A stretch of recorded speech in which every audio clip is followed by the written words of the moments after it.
Bini napaiyak dahil sa ginawa ng mga fans.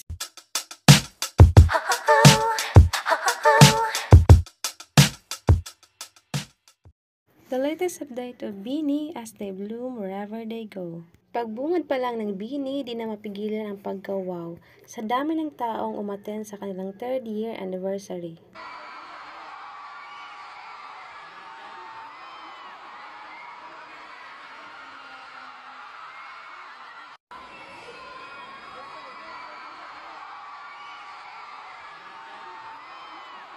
Dito na di napigilan ang bugso ng damdamin at napaiyak na sila. 30 po, 30 blooms. We had 30 blooms po nung first, ay, nanginginig na ako. Tawag ito.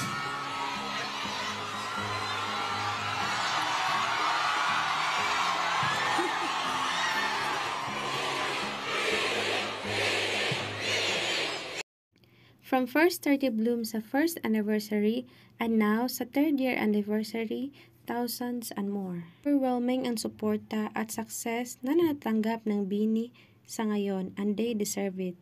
Sa lahat ng kanilang pinagdaanan sa kanilang journey hanggang sa ngayon, soar high Bini and more blooms to flow.